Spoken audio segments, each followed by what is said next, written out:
¿Hay alguien que quisiera presentar algo? ¿O alguna? Yo, ingeniero, por favor. Ya.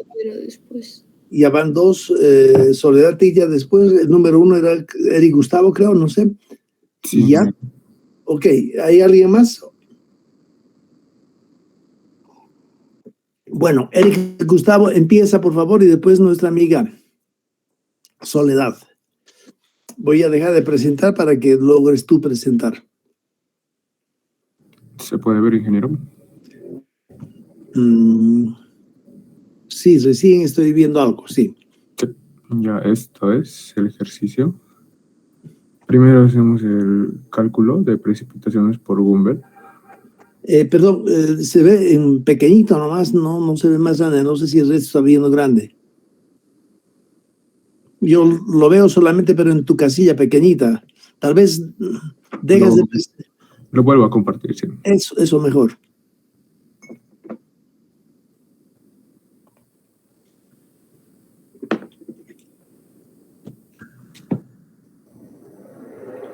¿Ahora sí? Ahora está mejor.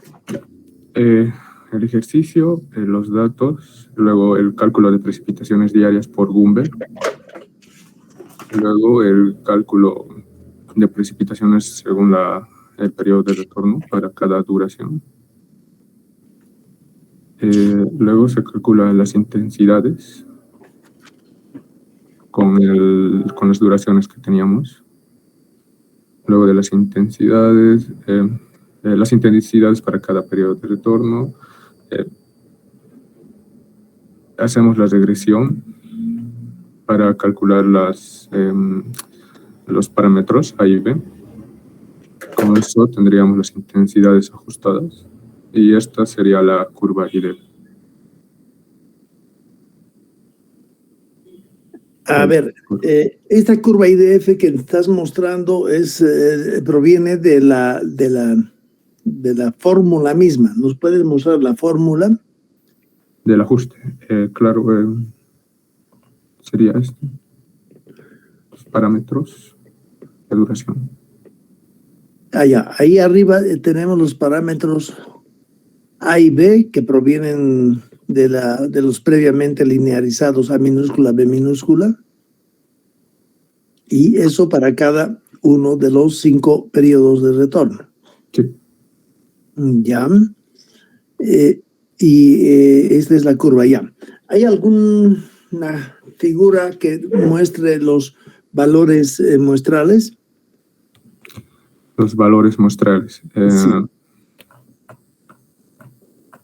Aquí tenemos las precipitaciones calculadas de los valores que nos ha indicado en el... Con los factores de desglose. Con los factores de desglose sería, sí, esto. Ya.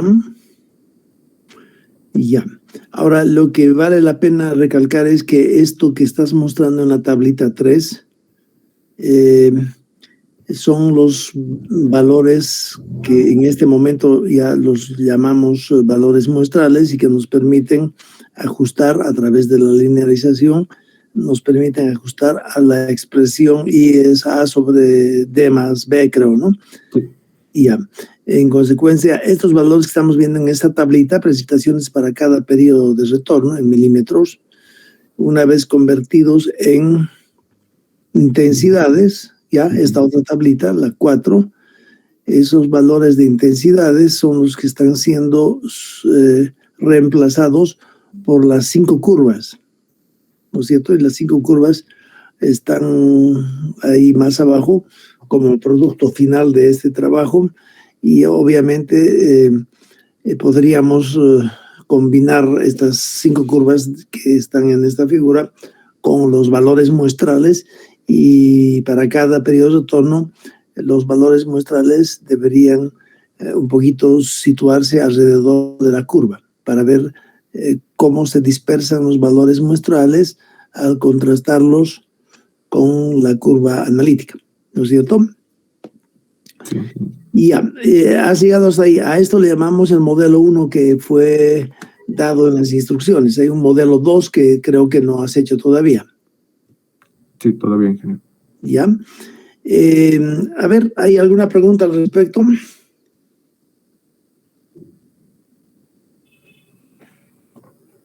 ¿Todo está comprendido por todos?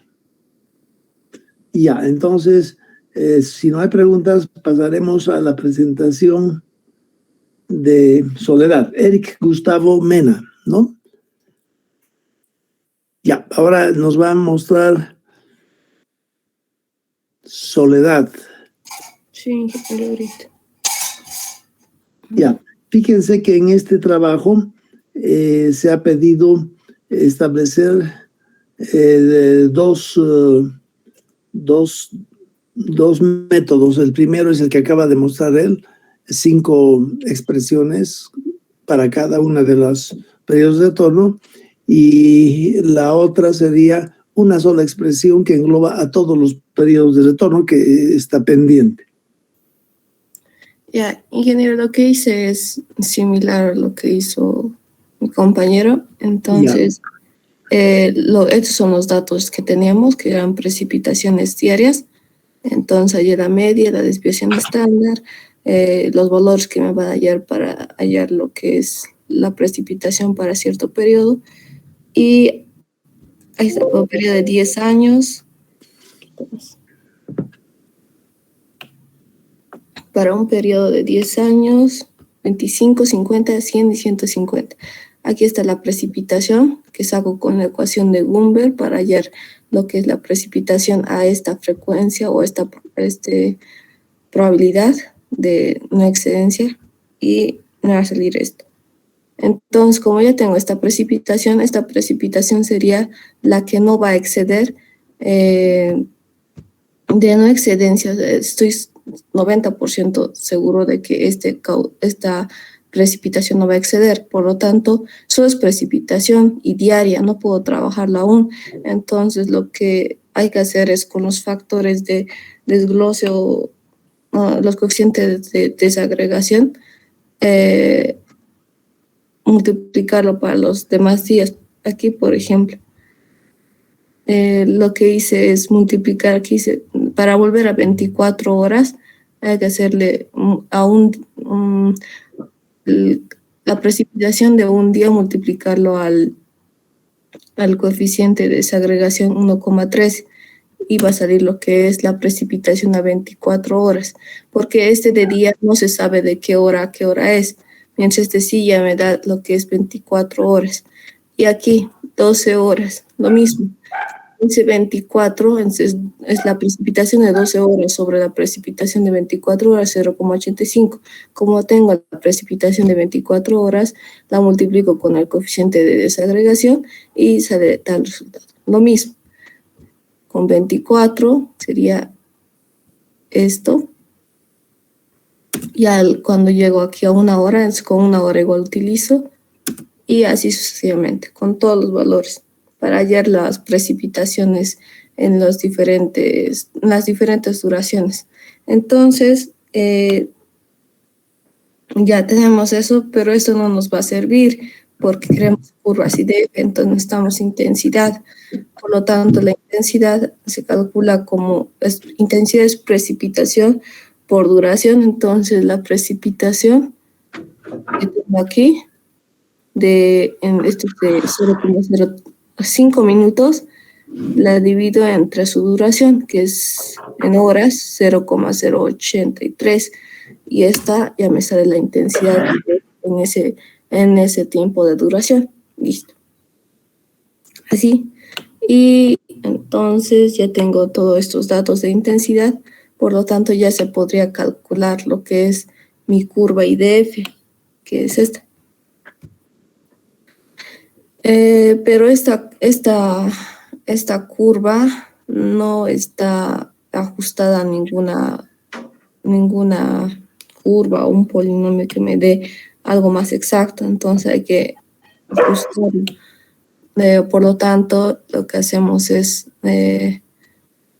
usar valor de X, ajustarlo a una recta. El valor de X sería la duración, y el valor de Y sería 1 sobre lo que es su intensidad. Y ahí tenemos lo que es eso. Todo eso hacemos inmo por su intensidad. Y lo que nos va a dar esto va a ser una recta. Ahí está, es una recta. Lo cual con su línea una línea que va a ajustar a esta recta, voy a sacar lo que es A y lo que es B. Y para hallar A y B es de la ecuación, que es Y igual a BX más A. Entonces de eso hallo lo que es esto. Y luego lo que hago es sacar el valor de A con 1 sobre B y A, B, A por A mayor. Y bueno, ahora para hallar lo que es la curva, lo que tengo que hacer es duración. Ya tenemos la duración y lo que está pendiente es I. Y por la ecuación que usted nos ha dado para ajustar, utilizamos lo que es esto, que la A sobre B más duración. Está. A sobre B más duración. Y te sale esto. Entonces, haces eso para todos. Aquí. Para todos. Y recordé esos datos y grafiqué lo que es esto. Están los datos graficados. Y mi gráfica sería esta. Lo que aquí, ingeniero, quería preguntarle es que no sé por qué, y vi también que había ejemplos que sacaron así, que esta curva debería ser ajustada, pero el valor, digamos, de la duración de 5, ¿no? de 1 hora, debería ser aproximado al que ya hayamos de la intensidad de aquí, ¿verdad, ingeniero? Ya, o sea, estamos intentando, bueno, comparar el valor observado, le llamaremos observado, al valor que obtiene usted del desglose para 5 minutos, ¿me dicen? Sí, esto quería comparar porque no sé por qué no me cuadraba cuando hice ayer. Y a ver, lo que queremos hacer de esta tabla, o sea, de estas curvas que aquí ya grafiqué, es que hacerlos más curvos y no así dispersos a puntos, ¿no ve? Ya, Entonces, esto ya. que usted está marcando son las intensidades muestrales que le llamaríamos. Y la gráfica que proviene de esto, en teoría, debería ser una gráfica que solo muestre crucecitas y no todavía una curva. ¿No es cierto? Porque son muestrales. Uh-huh. Y sobre esas mismas curvas, crucecitas que se disponen aproximadamente siguiendo las curvas, sobre esa misma figura que está mostrando usted, se puede también graficar la ecuación como tal, aquella que proviene de I es igual a sobre D más B, creo, ¿no es cierto? Sí. Ya. Ahorita usted acaba de convertirlos en crucecitas y estas crucecitas provienen de esta tabla que está ahí abajito, ¿no ven? Sí. Ya. Y ahora mi duda era que, o sea, al ajustar a una curva, lo que queremos para que sea, para cualquier valor de duración pueda hallar lo que es la intensidad, deberían ser este valor de duración, debería ser semejante a este valor de intensidad, porque solo estoy ajustando, ¿verdad? Ya, entonces lo que usted está mostrando ahorita para el primer valor son 62 milímetros por hora, que constituye un valor muestral. Ahora ese mismo 62 milímetros por hora, 62,25, lo obtiene al aplicar la curva. ¿Y cuánto sale? Y al aplicar la curva sale un valor diferente, mira, 28. Y ahí mismo la curva lo dice, ¿no? Y yo digo que debería haber salido algo similar, no debería variar mucho, porque si quiero hallar un valor de duración, entonces estaría mal todo esto. A ver, si comparamos ahora el de 1 hora de duración. Este es el de 1 hora. Y es 17. 17 su intensidad a un periodo de 10.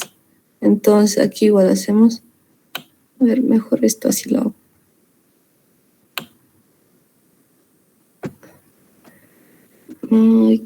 Voy a copiar este mensaje. Para una hora ya se parece. Una hora aquí es 17. Acierto. 17 ¿cuánto? 17,74 contra 17,92. Y si nos vamos a 24 horas, 1,76 contra 1,70. Sí. Sí. Ahora, el tema es que es obvio que lo que habría que hacer es ensayar otras curvas más, ¿no es cierto? Y aquella que menos se equivoque sería la que adoptamos. Por supuesto, en este tipo de ajustes no se puede satisfacer a todos los puntos por igual. Algunos van a resultar realmente los mismos, pero otros, como los de los extremos, como acabamos de ver, van a resultar un poco desfasados. El error con los extremos va a ser más grande que el error que comete la curva al reemplazar a los valores que están al medio. En todo caso, es eso lo que sale. Yo no habría problema de que el primer valorcito sale muy diferente, ¿verdad? Entonces, así sería la cosa. Habría que comparar no solamente esta fórmula que le llaman Talbot, ¿no es cierto? Esta forma de curva, la curva de Talbot le llaman. Habría que contrastarla con ajustes a otras curvas también. Y entre todas ellas ver la que en su conjunto se equivoca menos. Es decir, si estamos linearizando, el R cuadrado de esa expresión lineal debería ser lo más cercano posible, ya sea a 1 o ya sea a menos 1, ¿no ve? Menos 0,90 o más 0,90, etc.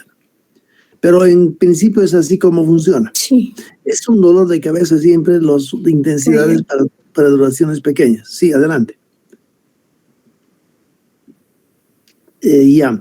Sí, entonces está bien. Es que si yo tenía o estoy haciendo mal, decía.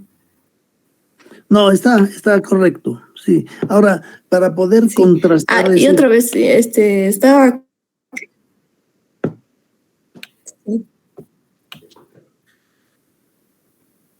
Dígame.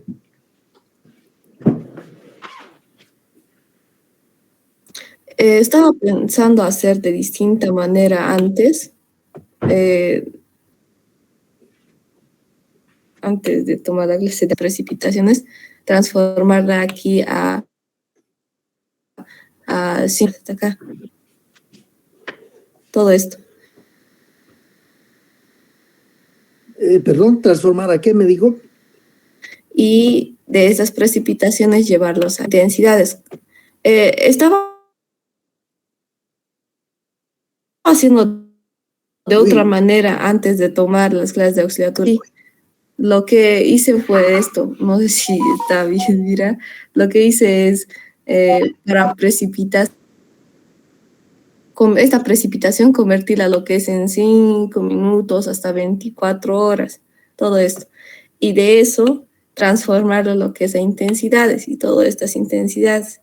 Entonces ya tuviera la tabla que anteriormente ya tenía como en el ejemplo que nos dio aquí. Esta tablita tuviese con intensidades a diferentes horas. ¿Saldría lo mismo, ingeniero? Esa es mi pregunta. Sí, va a salir lo mismo. Lo que pasa es que esta forma de encarar, que me imagino... Suerte que es muy trabajoso. Claro. Y yo estaba... Obviamente que si trabajas con tablas y con fórmulas, al final, una vez que ya está elaborada la tabla, ya no es nada trabajoso. Pero alguna vez en años pasados, algunas personas me han hecho esa comparación y al final se dieron cuenta de que salían los resultados lo mismo. Y la pregunta era, ¿y por qué sale lo mismo? ¿No es cierto? Sí, quería sacarlo, pero no me alcanzó tiempo y pues le preguntaba si salía lo mismo. Así, y saqué eso. Pero era más trabajoso, más fácil era hacer esto.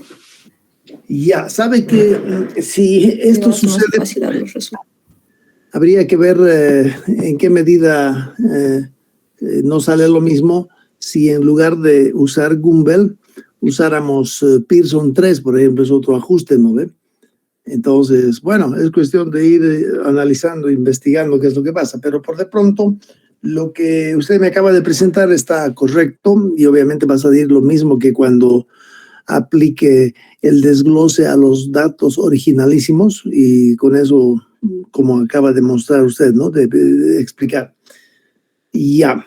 Bueno, en todo caso, ese sería el método 1 o la fórmula 1. La fórmula 2, aquella que engloba todas las intensidades y todos los periodos de retorno para obtener una sola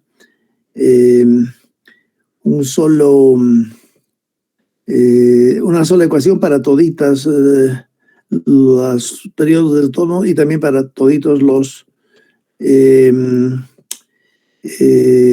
duraciones, ¿no?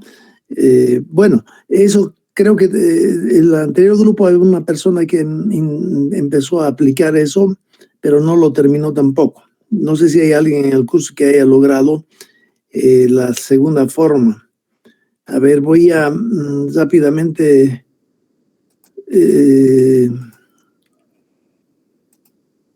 compartir para que esté seguro de que, a ver, no tiene más que presentar entonces. Para el modelo 2, dice. Sí, el modelo 2 es justamente lo que quiero mostrarles para que sepamos todos de qué estamos hablando. Ya, están viendo en sus pantallas. Entonces, Soledad, muchas gracias por su presentación. Ambos lo han hecho bastante bien. Soledad va a tener un 4 positivo y Eric Guzmán también un 4 positivo. ¿Ya?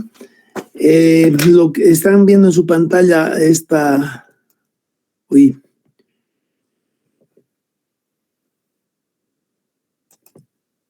Eric Gustavo, ingeniero, no Guzmán.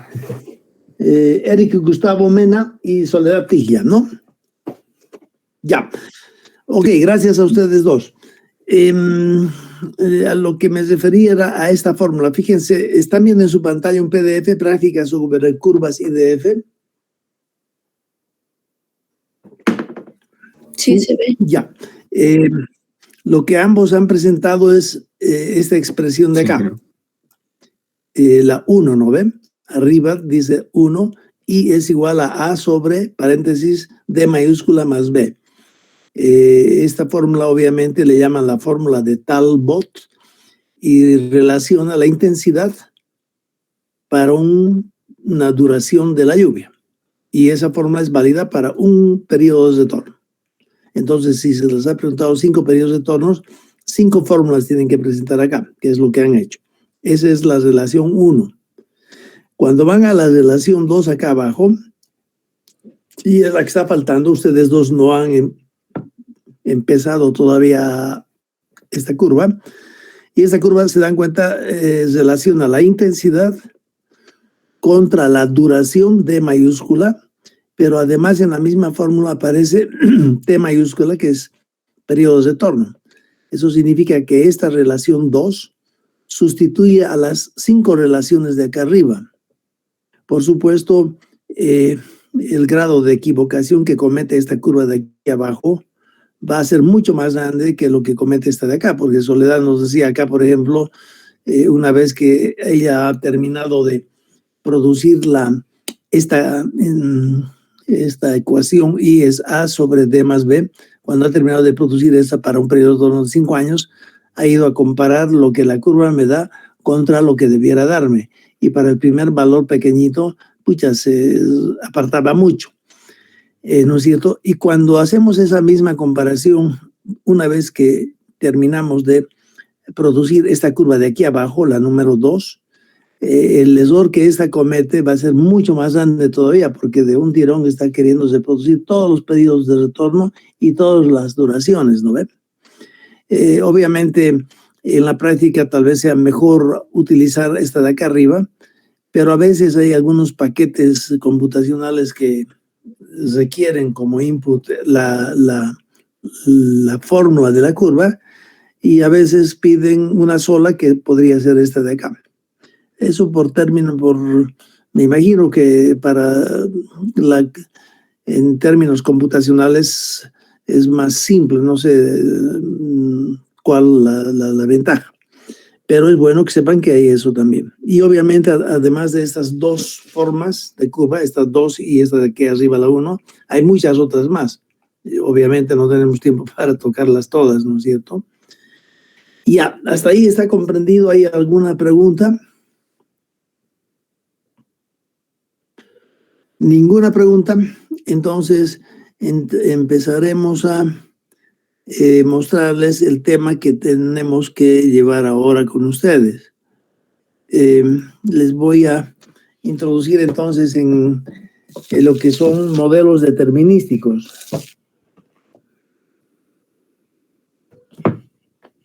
Uy. Pero yo lo resolví por ese método también, ese ejercicio.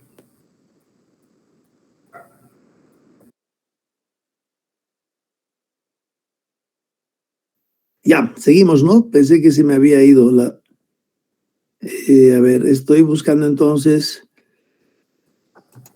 Inge, yo lo resolví ese ejercicio por el modelo 2 también. Quizás lo puedo mostrar a la pasada. A ver, muéstralo entonces rápidamente. Está bien.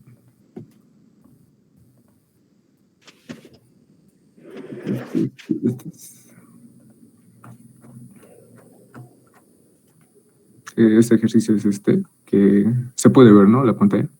Sí, se ve la pantalla. Fíjense, creo que todos están viendo. Tú lo que has hecho ha sido linearizar también esta expresión. Sí, Y para ello has utilizado logaritmos. Sí. A ver, muéstranos un poquito cómo funciona todo esto. Primero lo hemos linealizado para obtener los diferentes parámetros. Y de esa manera, primero procedemos con Gumbel para calcular las intensidades para los periodos de retorno. Aquí tenemos el promedio, la varianza, alfa, X inicial. Y bueno, aquí tenemos para los diferentes periodos de retorno por Gumbel.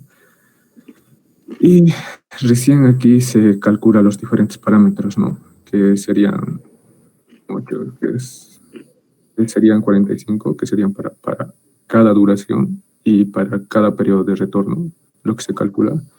Y de la sumatoria de esos, recién se iría al cálculo de los diferentes parámetros, que sería A, B, C, que se haría con esto un sistema de ecuaciones para obtener recién lo que son los parámetros, que serían estos, que yo lo puse en este cuadrito luego para calcular las intensidades ajustadas, que bueno, aquí no lo he programado, pero esto es esto, que sería 663.932, que es este parámetro calculado, luego 0.169 y luego B, y con eso la duración y el periodo de retorno.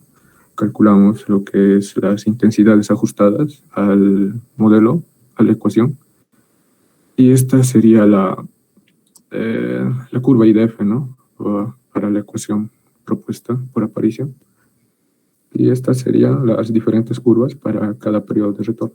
Y esta sería la junta. Esta última figura que estás mostrando, curvas IDF para el segundo modelo, ¿provienen de la expresión esa? Sí, ya de la ecuación ajustada. Ah, ya. Sí. Y obviamente, si contrastáramos eso contra los valores muestrales, seguramente hay bastante equivocación también. Sí, yo creo que sí. Bueno, ahora lo que tú has hecho aquí es algo manual, ¿no? Si tú has establecido las 3 expresiones, esas de ahí, y las has resuelto. Sí. Lo que tienen que saber también es que esto mismo que nos estás mostrando, Excel lo hace en forma automática, por si acaso, ¿no? Entonces ahí pueden usar las fórmulas que Excel nos proporciona para evitar hacer todos estos cálculos que tú has hecho. Obviamente está muy bien saber de dónde viene, ¿no?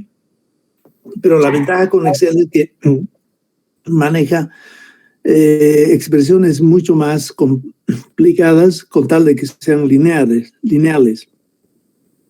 Ya, entonces eso tienen que saber. Excel proporciona la solución para esto que tú has hecho en forma manual Y la ventaja de Excel es que maneja expresiones más complicadas con tal de que continúen siendo lineales. Por ejemplo, y es igual a por B, A más B por X más C por X algún valor, más D más E más F, ¿no es cierto? Como lo hace con matrices, va muy rápido también usar las fórmulas de Excel. ¿Ya hay alguna pregunta en el curso? Y esta es la comparación del anterior ejercicio ingeniero, con ajuste y sin ajuste, la dispersión. A la izquierda es sin ajuste. Y este es con ajuste. Y a la derecha es con ajuste. Este es sin ajuste y este con ajuste. Ah, ya. Ahí. Y va de 0 a 50 a la izquierda, pero este va de 0 a 100. Está en minutos, la duración y la intensidad de mm en minuto. En ambos.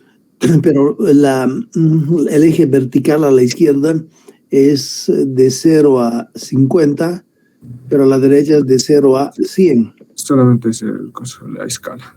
La escala, sí. Se puede modificar eso. Bueno, creo que se modifica automáticamente. Claro. Bueno, está clarito lo que has hecho tú también. Entonces, tú eres la primera persona que ha terminado el segundo modelo, por si acaso. Sí, ingeniero. Ya, ¿hay preguntas en el curso? Ninguna pregunta, todos están entonces al tanto de esto. Muy bien, gracias a ustedes por la presentación y empezaremos a tratar el tema de modelos determinísticos.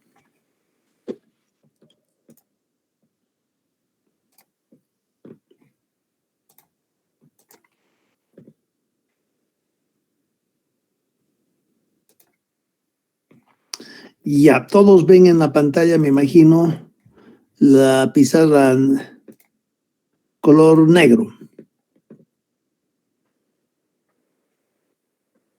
Ya, fíjense que primero voy a mostrarles lo que es un modelo anual, que es tremendamente simple.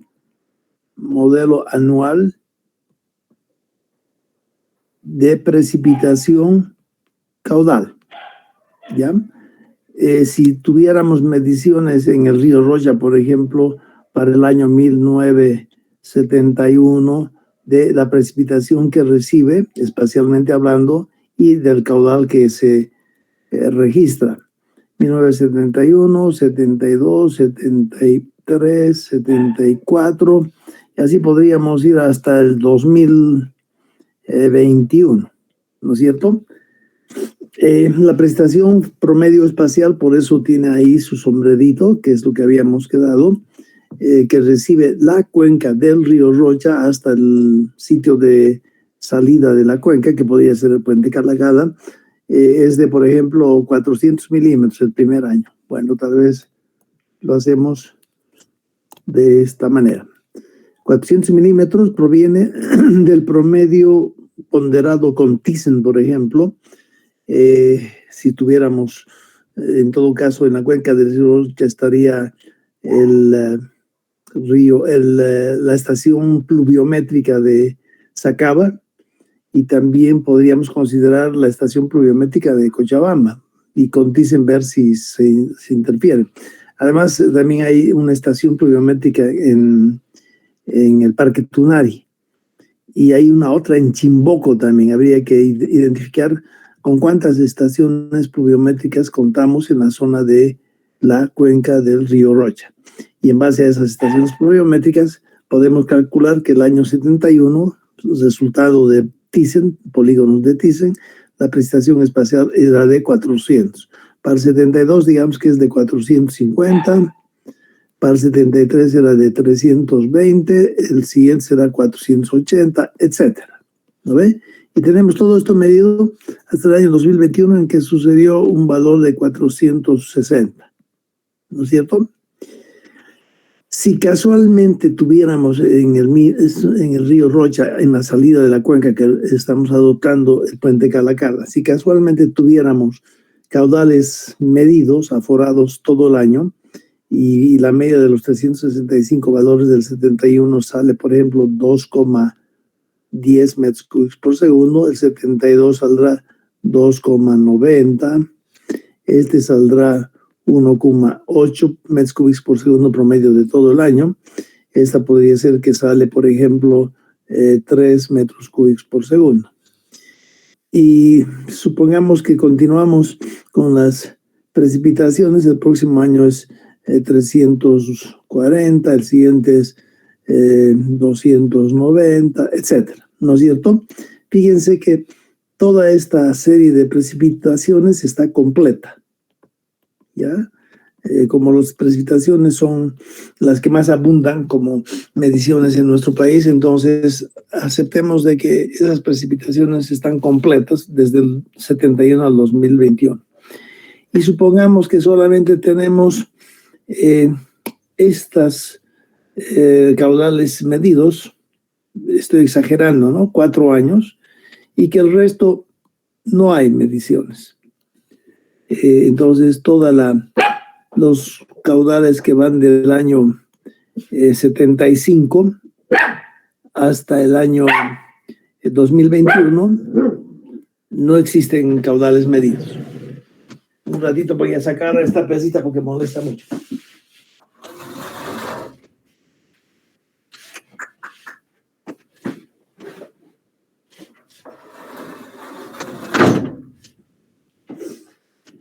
Ya, fíjense que yo puedo hacer una regresión en base a estos valores, una regresión en la que en el eje vertical pongo los caudales, ¿no es cierto? Y en el eje horizontal coloco las precipitaciones. Obviamente, al colocar en la vertical caudales, automáticamente estoy indicando de que los caudales dependen de la precipitación, ¿no es cierto? Y para los 4 pares de datos los coloco ahí. Por ejemplo, si llueve 400 milímetros, el caudal con el que responde la cuenca a esos 400 milímetros de lluvia es de 2,10, ¿no es cierto? 2,10. Primer punto muestral. Y obviamente, si tomo el valor más grande acá, para cuando llueve 480, el caudal que produce esos 480 milímetros es de 3 cubos por segundo. Y los otros deben estar por ahí, ¿no es cierto? A partir de esto yo lo que hago es reemplazar por una curva o una recta la que mejor se adapte. Supongamos que es la curva la que mejor se adapta. Y resulta que eso tiene por ecuación Q es igual a A más B por la precipitación, ¿no es cierto? Este es un modelo. ¿Cómo representamos un modelo? Este es un modelo anual, es determinístico porque a una misma entrada de datos la ecuación me va a responder siempre con el mismo valor, completamente determinístico. Entonces tengo acá el input, que es la precipitación de este modelo. Aquí tengo el modelo o la cuenca si quieren. La cuenca se encarga de transformar esa precipitación que ha caído durante todo el año en la cuenca. El modelo o la cuenca me devuelve el caudal, ¿no es cierto? Y acá tengo el modelo. Y el modelo acá es tremendamente simple. Acá tengo un modelo que se encarga de transformar la entrada en la salida. Y obviamente ya sabemos que es Q es igual a A más B por P. Obviamente A y B ya los conocemos. Ese es un modelo completamente determinístico porque a la misma entrada de P, el modelo me responde siempre con el mismo valor de Q. Fíjense que eso sucede a nivel anual y obviamente ¿para qué nos sirve este modelo? Para rellenar estos datos. Ingreso con 340 en el modelo acá y produzco el caudal que aproximadamente será 1,88. Con 390 en ese modelo, el caudal va a resultar, fíjense que es el valor más pequeño, 290, ¿no? El caudal va a resultar del orden de 1,2, por ejemplo, etcétera. Aquí este 460, entrando en la línea recta, me proporcionará un caudal aproximadamente de 2,8, por decir algo, ¿no ve? Entonces, la primera aplicación de este modelo lineal es el relleno de datos. Comúnmente le llamamos relleno de datos. Ahora, ¿por qué necesitamos tener relleno de datos? Porque seguramente en los diseños que estamos haciendo, mejor si en lugar de trabajar con 4 datos observados de caudal, trabajamos con toda esta serie observada de caudal. Entonces, la serie ya es una serie híbrida, ¿no es cierto? Le llaman serie híbrida. ¿Por qué le llamamos híbrida? Porque consta de valores observados más valores rellenados, ¿no es cierto? Pero obviamente que esto tiene sentido porque si estamos seguros de las precipitaciones registradas, mientras más llueve, por supuesto, el modelo me dice que más es el caudal. Entonces, los rellenados representan más o menos en forma coherente el caudal que debería producir ese año en el que más ha llovido o en el que menos ha llovido. ¿Ya? Entonces, esa es una aplicación inmediata de un modelo. Todo lo que están viendo en la pizarra es un modelo a nivel anual y es muy simple de comprenderlo, espero, ¿no? Porque hay un efecto causa-efecto, ¿no? La causa sería la lluvia y el efecto sería el caudal, ¿no? A nivel anual. Ahora, esto mismo tenemos que poder reproducirlo a nivel mensual y en ese momento entramos en el modelo que estamos intentando mostrarles a ustedes. Entonces, en el caso del modelo mensual, tenemos la misma situación. Tenemos precipitaciones medidas, promedio de toda la cuenca, obviamente, lo que en toda la cuenca llueve.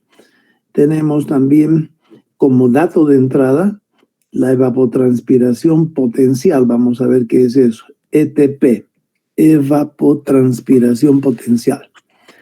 Y obviamente como dato de salida tenemos lo que le llamamos caudal, Q.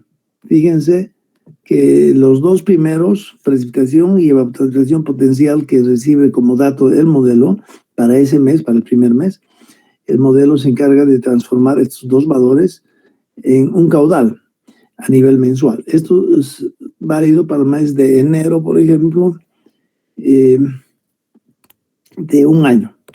Enero del 71, o sea, estamos en el año 1971, para el mes de enero, resulta que tenemos observado, para eso pondremos algunos valores para que sea más fácil comprender. Supongamos que en ese enero tenemos una precipitación caída de 20 milímetros, y la evapotranspiración potencial, que es la cantidad de agua que por evaporación se va hacia la atmósfera, supongamos que eso es como 28 milímetros. En febrero, y eso tendríamos que tener para muchísimos meses, enero, febrero, marzo, abril, etcétera, llego hasta el año 1972, y de esa forma tengo una serie de valores mensuales que pueden llegar hasta el año 2021, ¿no es cierto? Otra vez tengo aquí enero, febrero, etc. Hasta el 2021 en que tenemos diciembre. Y supongamos que tenemos la suerte de contar con toda esa información para ambas variables que constituyen la entrada en el modelo. En febrero ha llovido 28 milímetros, en marzo ha caído el cielo 40 milímetros, en abril casi no ha llovido 2 milímetros, incluso puede ser esto 0 milímetros, ¿no es cierto? Acá otra vez se repiten valores altos, 30 milímetros cayó en enero, en febrero 40, acá hay julio, agosto, septiembre 0 milímetros de lluvia, etcétera. Y acá tengo un 27 milímetros y acá tengo 40 milímetros. Entonces, fíjense que tengo toditos los valores de precipitación observados y van desde el año 71 hasta el año 2021. ¿Qué es la ETP? Tenemos acá una cuenca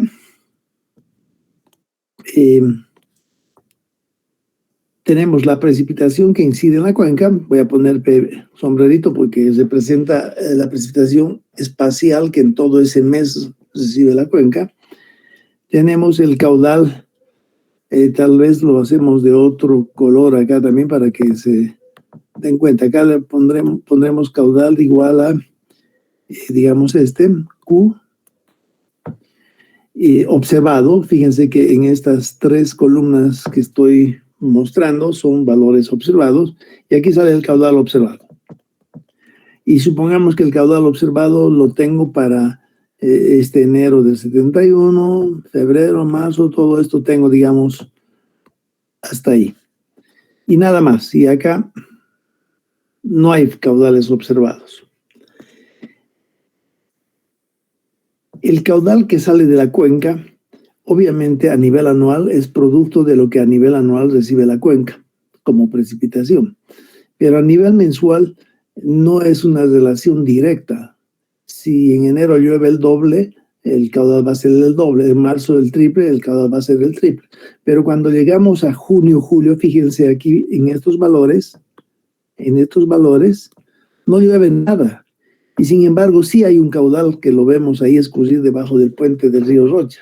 Ese río, por ejemplo, estoy hablando del río en situación no afectada por las aducciones de aguas servidas que le echan al río Rocha, no afectada por los caudales que provienen de las industrias, ¿no es cierto? Porque lamentablemente el río Rocha ya está contaminado, una pena, ¿no es cierto? Hace muchos años, unos 40, 50 años, las personas en Cochabamba, el fin de semana, en julio, agosto, septiembre, se iban a bañar al río Rocha, se iban a la zona de Pacata, a la altura del servicio de caminos, y ahí se bañaban la gente en ese río, porque era agua cristalina.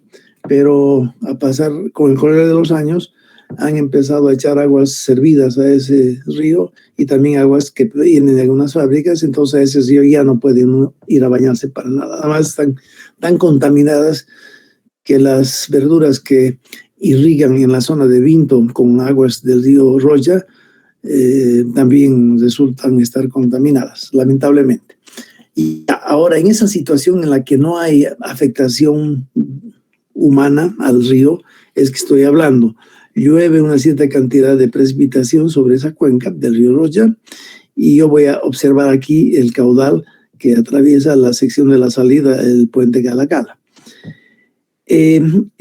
Cuando hablo a nivel mensual, decía yo, hay meses en los que no llueve en esa cuenca, típicamente julio, agosto, no llueve, septiembre, y sin embargo uno ve escurrir caudal natural del río, no el contaminado, saliendo debajo del puente. Entonces, ese aspecto hay que tomarlo en cuenta con cualquier modelo que intente traducir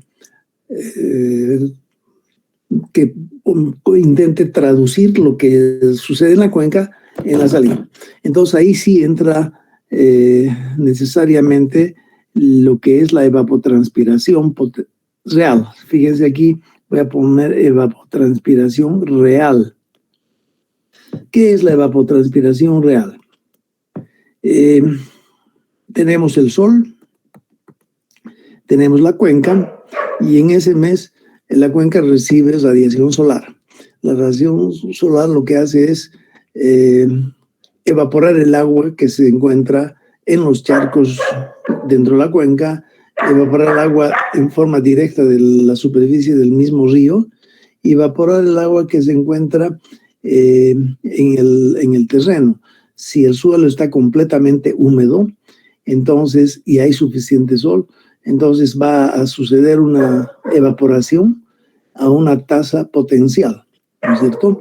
Entonces, la evaporación, si consideramos el terreno, sucede por un lado desde la superficie del suelo a condición de que el suelo esté húmedo, porque si el suelo está completamente seco, la evaporación es cero.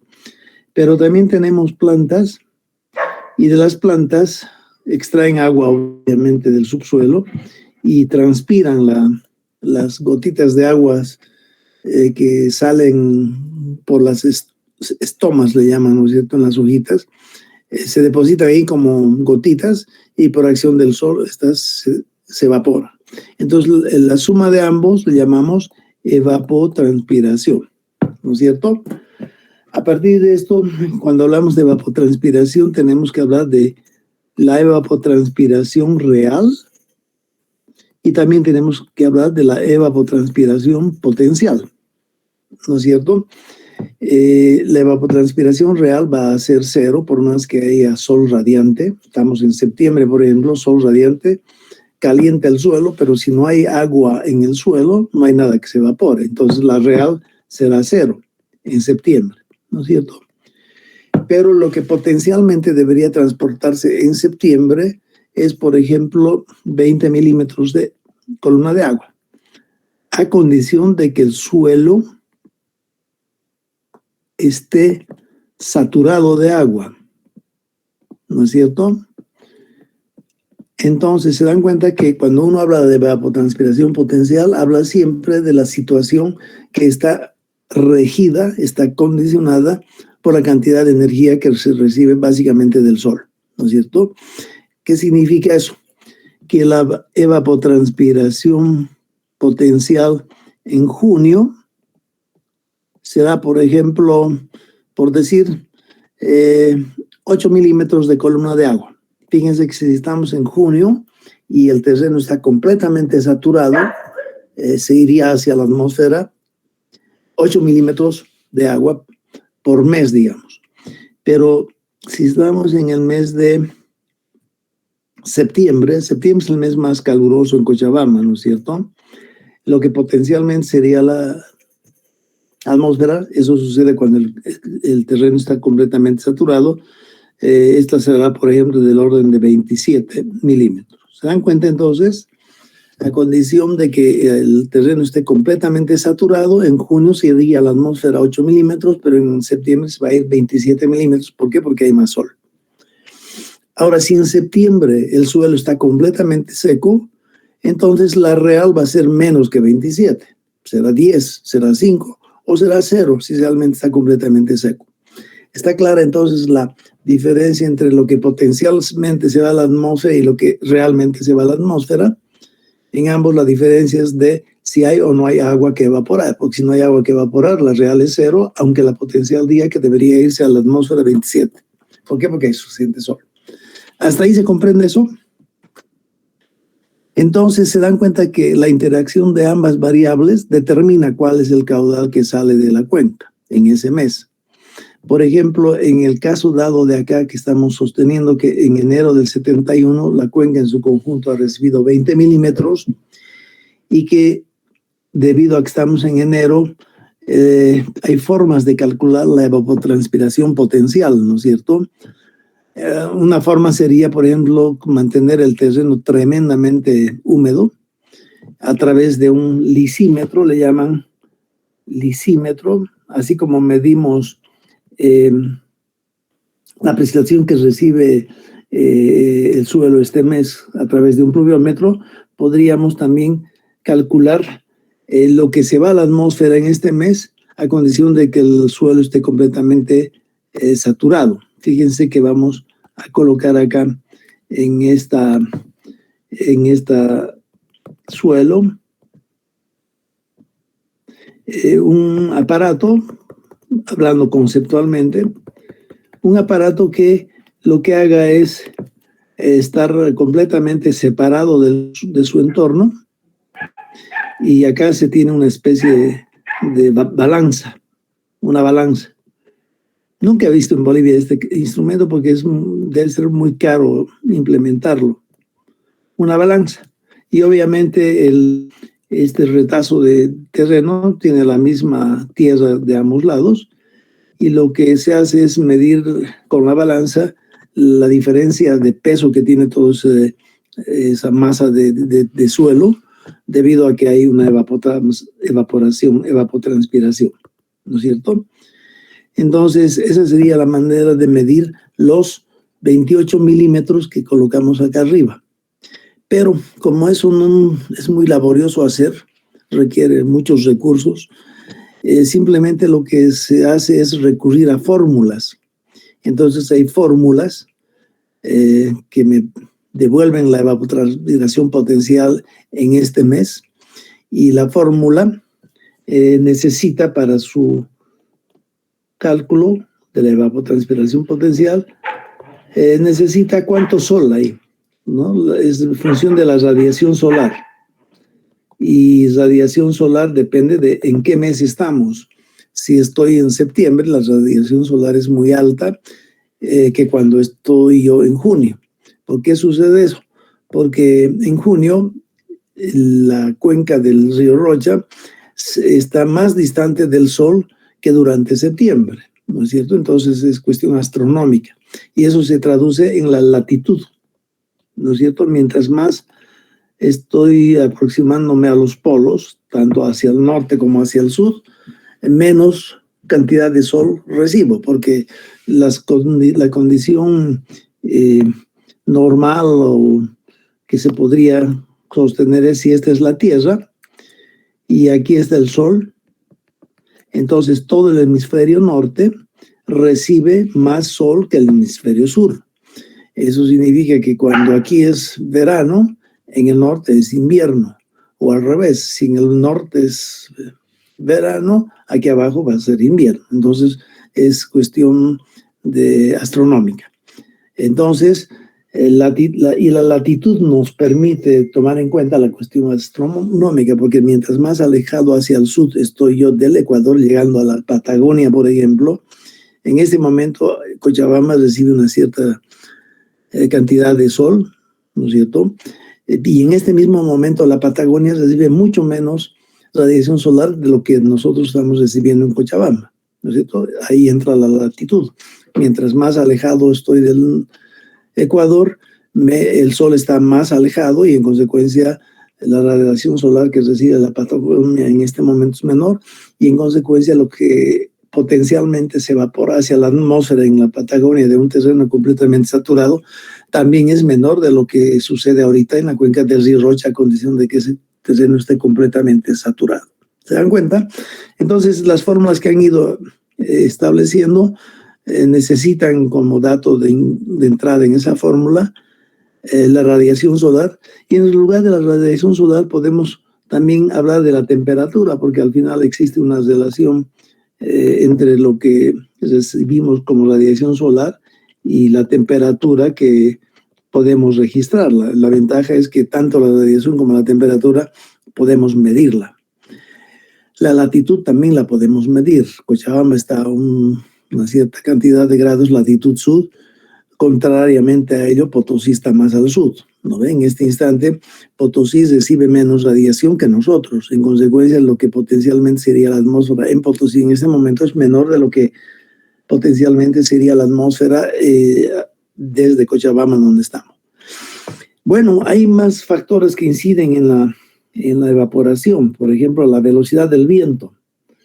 Si estamos en una zona donde hay mucho viento, el viento rápidamente se lleva las partículas inmediatamente por encima, hasta los 30, 40 centímetros por encima del suelo, que está saturado de partículas evaporadas. Viene un viento, se las lleva y las reemplaza por masa de aire más seca. Y si está más seca, entonces hay más posibilidad de evaporar, ¿no es cierto? Obviamente todos esos detalles los podemos ver cuando tomamos el tema con más detenimiento, pero en principio lo que me interesa que ustedes puedan captar conceptualmente son esos temas, ¿no? ¿Dónde estoy ubicado? ¿En qué mes del año me encuentro? Porque dependiendo del mes del año en que me encuentre, el sol está o más cerca o más lejos del lugar donde yo estoy. Y básicamente las fórmulas que me permiten calcular la ETP, o sea, la evaporación conjunta que proviene de los charcos del suelo, del mismo suelo húmedo y de las plantas, una vez que estas transpiran el agua, toda esa evaporación conjunta le llamamos evapotranspiración. Y eso se va a la atmósfera, y esa tasa máxima de evaporación en un día dado depende obviamente de los factores que hemos dicho. En consecuencia, la ETP es algo que se puede calcular a través de alguna fórmula. La fórmula más simple que conozco yo para calcular ETP es la fórmula de Turk le llaman, y en esa fórmula, en la fórmula de Turk, la temperatura es la única variable que se necesita. En Turk se tiene que la ETP potencial es simplemente función de la temperatura. La ventaja de esta fórmula es que al ser tan simple, lo único que necesito en la cuenca del río Rocha es alguna estación meteorológica que haya ido midiendo las temperaturas de cada día, y la media de los días nos va a dar la temperatura del mes. Entonces necesito 12 valores de temperatura, lo cual fácilmente, relativamente hablando, consigo en esa cuenca y en cualquier cuenca. Y agarro la fórmula de Turk y produzco yo la columna de ETP, ¿no es cierto? Y además de Turk hay otras fórmulas. La de Penman es una muy usada. Y la otra fórmula también que se usa mucho es la de Thornthwaite. Medio difícil escribir esto, pero son las que más se utiliza para calcular la máxima precipitación que se va a la atmósfera en un mes dado, en una localidad dada, una latitud dada, a condición de que el suelo esté completamente saturado. Ahora fíjense que estos valores de evapotranspiración que los voy a colocar ahí han sido calculados con alguna de esas fórmulas, y resulta que en febrero debería irse a la atmósfera un máximo de 20, digamos. Llegamos a agosto, septiembre, es cuando probablemente debería irse a la atmósfera 40 milímetros, y en septiembre 50 milímetros. Y esa columna también la tengo llena para todo el periodo. Acá tengo, en diciembre será 27 milímetros de evapotranspiración, que potencialmente sería la atmósfera. ¿Está claro entonces hasta este momento la definición de lo que es ETP? ¿Alguna pregunta al respecto? Ya, entonces lo que podemos hacer es continuar con este tema y entrar de lleno ahora en lo que es un modelo mensual que transforma datos de precipitaciones mensuales junto con la evapotranspiración potencial. Esos son datos de entrada en el modelo, y el modelo consiste, el que vamos a llevar por lo menos, en tres ecuaciones que ya las hemos estado mostrando al principio de la clase en un PDF. Consiste de tres ecuaciones que me permiten, secuencialmente aplicadas a mes, me permiten obtener como resultado principal el caudal simulado del modelo que debiera producir la cuenca, a condición de introducir en esa cuenca los valores observados en la columna verde de precipitación y también de evapotranspiración potencial. Cuando logramos producir el primer caudal para el primer mes, en base a esos en base a esos dos valores en columna verde, continuamos con el siguiente mes. Ahora supongamos que la cuenca lo que ha logrado hasta este momento proporcionarme es que, a condición de que en ese mes la cuenca reciba 20 milímetros de precipitación uniformemente repartida, porque eso es lo que hace el modelo, sobre toda la cuenca, y que sepamos cuánto sería la atmósfera a condición de que toda la cuenca esté completamente saturada, el modelo me produce un caudal que le vamos a llamar caudal simulado por el modelo, porque es teóricamente lo que las expresiones del modelo me producen, caudal simulado por el modelo. Este es el factor más importante que resulta del modelo. Una vez que producimos ese valor, supongamos ahora que vamos a ver acá que los valores que realmente han sido observados, con suerte, porque a veces no hay eso, tenga aquí un valor de 24, aquí que tenga 80, y etcétera. Y supongamos que el modelo, una vez que recibe los dos datos de entrada en color verde, produce un caudal simulado de, por ejemplo, 20. se está equivocando el modelo. Fíjense, debería haber producido 24 como caudal que sale en ese mes de la cuenca, pero me produce 20. En consecuencia, tengo aquí un error para ese mes. El error será 24 menos 20, que es 4, ¿no ve? Y ese error lo voy a elevar al cuadrado. Ese es un indicativo de cuánto se está equivocando el modelo al tratar de calcular los 24 que han sido observados como consecuencia de que en la cuenca ha caído 20 milímetros y como consecuencia de que en ese mes, en esa latitud, el terreno completamente saturado debería producir una evaporación hacia la atmósfera de 24. Una vez que calculo ese caudal para el mes de enero, voy al siguiente mes de febrero, otra vez aplico el modelo y el modelo consiste de 3 ecuaciones y supongamos que en esta ocasión el modelo me simula 88, ¿no ve? Y acá ya se está equivocando el modelo. 80 menos 88 que da un valor negativo y para eliminar el problema de los valores negativos lo elevo al cuadrado. Y si solamente tengo observaciones hasta este periodo, tengo todo esto y acá hago la sumatoria del cuadrado de los errores, ¿no es cierto? Y eso es una medida de cuánto en forma global se equivoca el modelo al tratar de devolverme los caudales que han sido observados, ¿no ven? Hasta ahí, fíjense. Hemos dicho que el modelo anual tiene 2 parámetros, ¿no ve? A y B, en el que hemos mostrado hace un rato. Este modelo mensual que estamos empezando a llevar, mensual, tiene 4 parámetros y además las ecuaciones son no lineales, ¿no ve? En el primer modelo anual, la representación de esa transformación de lo que recibe la cuenca como precipitación y lo que devuelve la cuenca como caudal es lineal. Y es lo que sucede siempre cuando uno contrasta valores anuales de precipitación y de caudal.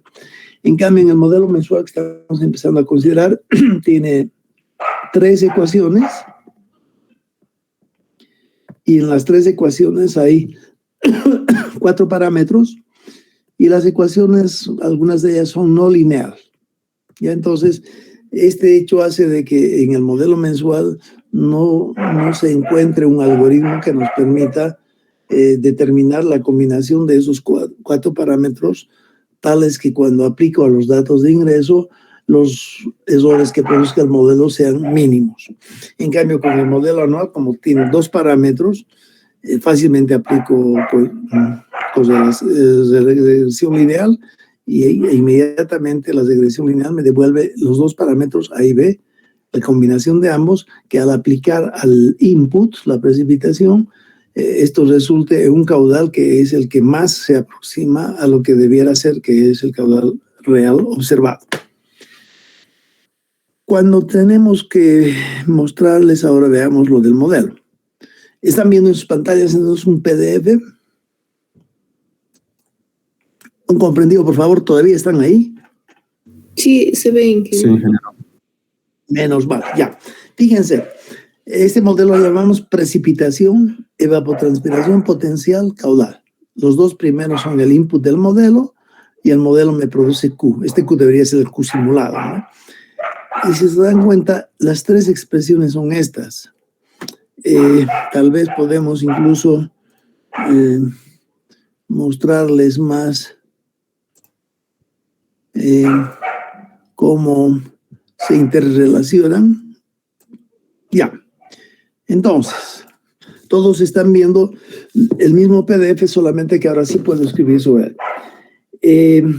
A ver, los 2 inputs del modelo en color verde, igual que estaba en la pizarra negra, es la evapotranspiración potencial, que es esta, en el mes T, que es el primer mes.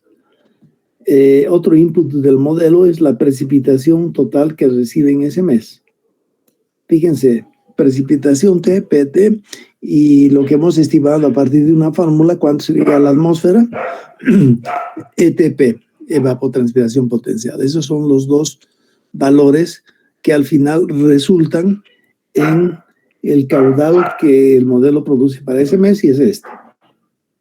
En rojo es entonces el resultado del modelo y en verde son los dos inputs que necesito. Después de ello, en estas mismas expresiones pueden ustedes fijarse, existen algunos parámetros. Hemos dicho que este modelo tiene 4 parámetros. Acá está el primer parámetro, A1, A2 es el segundo parámetro, A3 es el tercer parámetro, y el momento en el que empiezo a aplicar estas 3 ecuaciones al primer mes, aparece este otro como parámetro, porque no... ¿Y qué significa ese? Les voy a comentar ahora. En forma indirecta, el modelo introduce una variable que varía cada mes y que le llamamos el almacenamiento de agua subterránea en toda la cuenca. Ese viene de storage otra vez, y es el almacenamiento de agua en el subsuelo a principios del periodo, ST-1. Y ese T a seca será el almacenamiento de agua al final del mes. Entonces, el almacenamiento de agua es el volumen total que está contenido supuestamente debajo del suelo en toda la cuenca. ¿Por qué tomamos en cuenta esto? Porque habíamos comentado en alguna clase al inicio que si estamos en el mes de septiembre y el río Rocha, en su situación original no afectada por industrias, en el mes de septiembre el río Rocha nunca se seca, tiene agüita. Y la pregunta era, ¿y de dónde viene si septiembre no ha llovido, el mes anterior no ha llovido, el mes anterior no ha llovido? Entonces, en forma indirecta, estas 3 expresiones introducen la variable de cuánta agua podría contener o cuánta agua contiene cada mes el subsuelo de toda la cuenca del río Rocha. Por eso es una variable, va variando de mes a mes.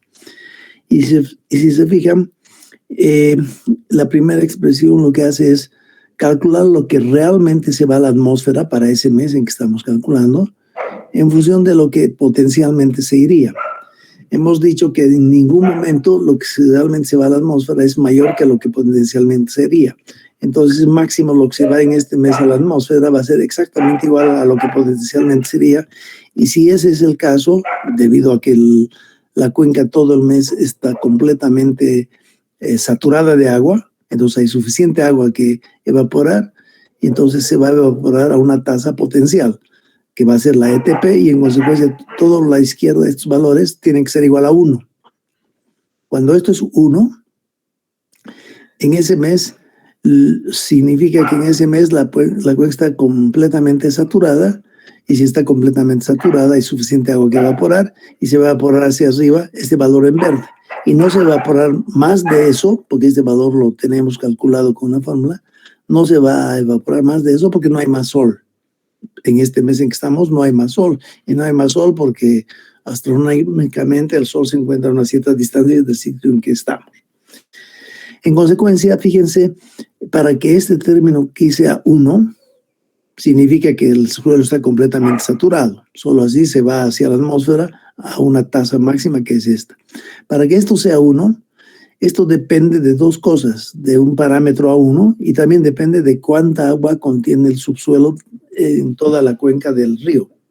¿Se dan cuenta? Entonces, en ese momento se convierte en una incógnita, porque al inicio no sé de qué valor partir. Se les indica ahí cuánto adoptar acá. Por ejemplo, 200 milímetros columna de agua contenidos en el subsuelo de la cuenca del río Rocha hasta el puente Calacala, ¿no ve? Y el valor A1, A2 y A3 me los tengo que dar en forma de ensayo y error. ¿Se dan cuenta?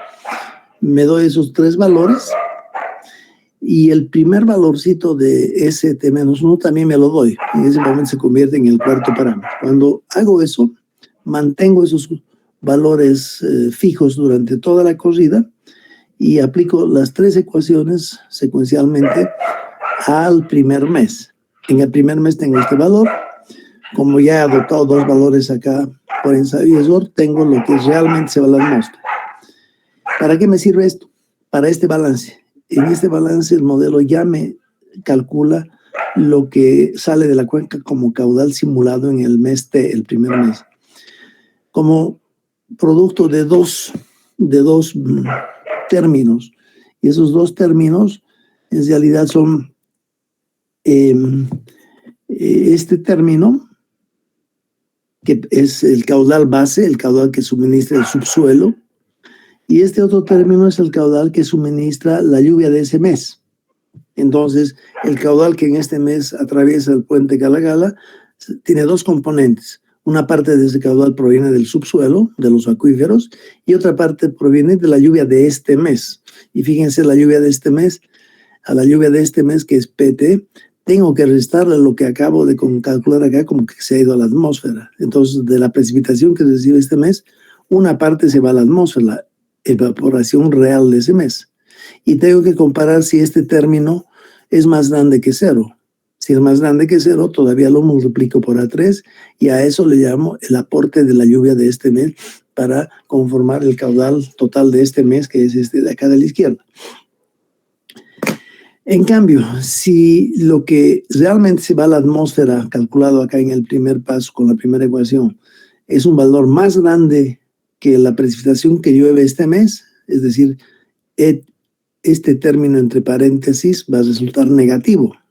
Y si es negativo, me voy a quedar con el valor 0, porque es el valor máximo entre negativo y 0.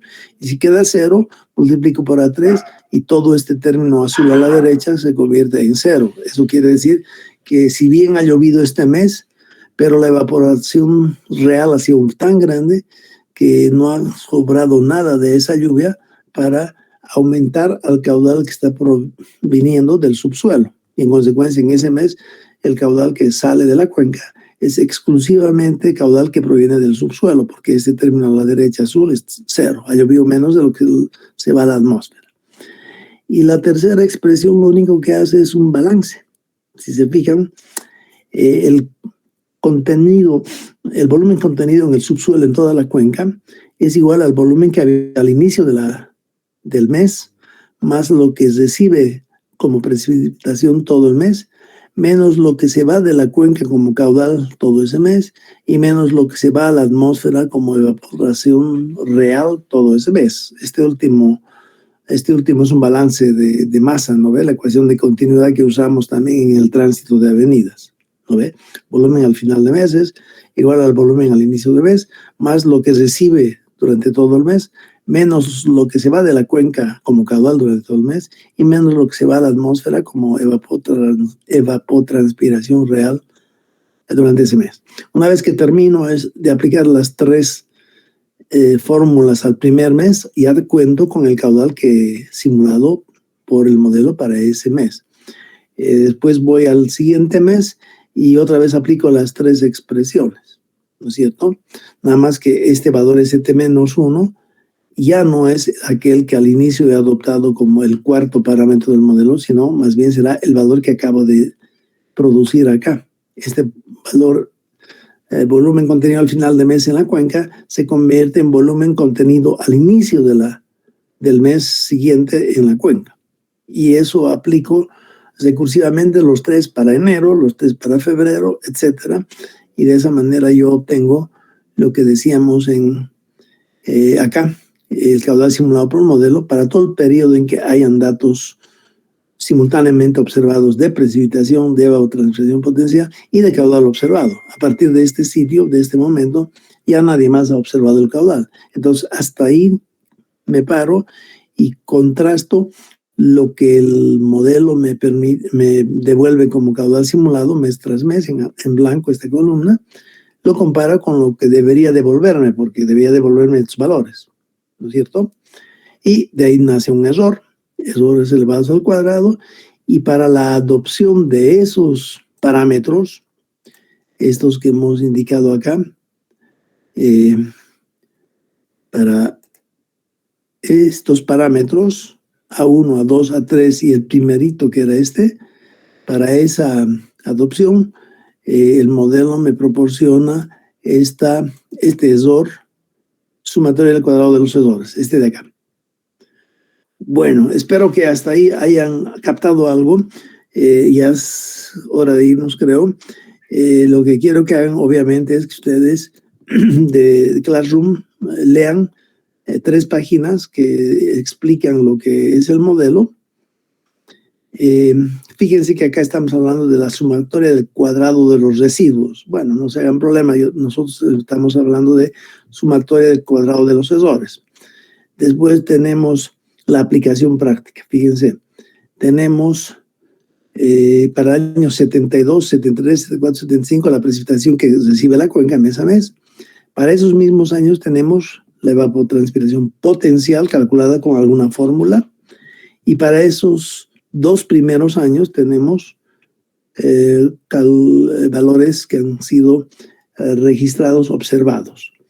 Y una vez que calibremos el modelo, calibrar el modelo significa hallar los valores definitivamente adoptados de los 4 parámetros del modelo.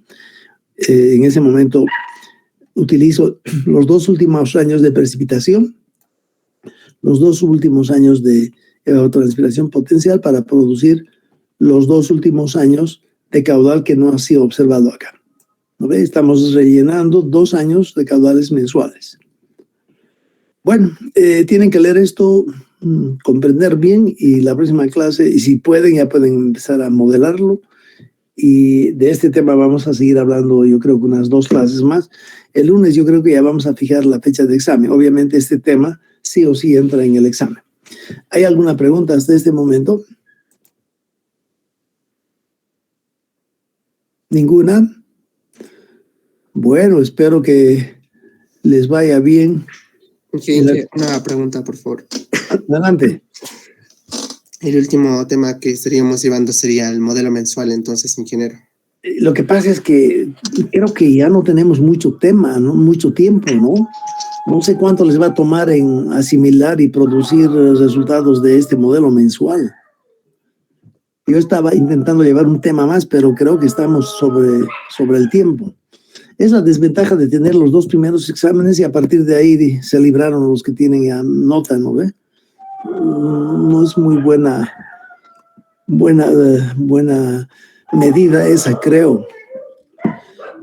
Lo que podríamos hacer es llevar este tema y continuar llevando un otro tema y recién fijar fecha de examen, pero ya estamos sobre el límite. Pero a ver, lo voy a pensar, vamos a ver hasta cuándo tenemos tiempo para poder, además de esto que están viendo en pantalla, del modelo, para poder llevar algún tema adicional. Y si no, nos vamos a quedar con esto nomás. Está bien, Inge. Es que, como le había comentado, bueno, por lo menos mis profesores con los que yo estoy, sí están poniendo fechas a partir del 20 de junio, y por eso le comentaba que esas fechas se están proponiendo para el segundo parcial. Pero entonces, si eso es así, Brandon, tenemos tiempo de llevar, por ejemplo, el hidrograma unitario. Sí, Inge, y justamente eso le comentaba porque es un tema muy bonito, muy interesante, Inge, que en hidráulica 2, en hidráulica 1, los docentes nos dicen, pero esto deberías haber llevado en hidrología, el hidrograma unitario, y como es muy popular, si tendría tiempito, Inge, sería muy bueno que lo podamos llevar.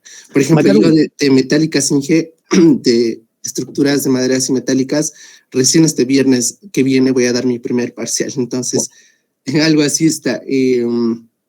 Para los segundos parciales, pero según tengo entendido, van a empezar a partir del 20 de junio, por lo menos de mis profesores, y así en promedio están las fechas de exámenes, casi a partir del 20 de junio, para que podamos abarcar con calma con los chicos y eso, Inge.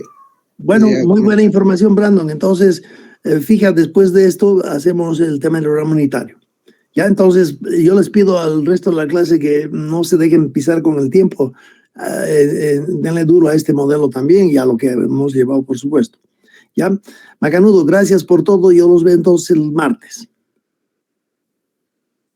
Si no hay más preguntas.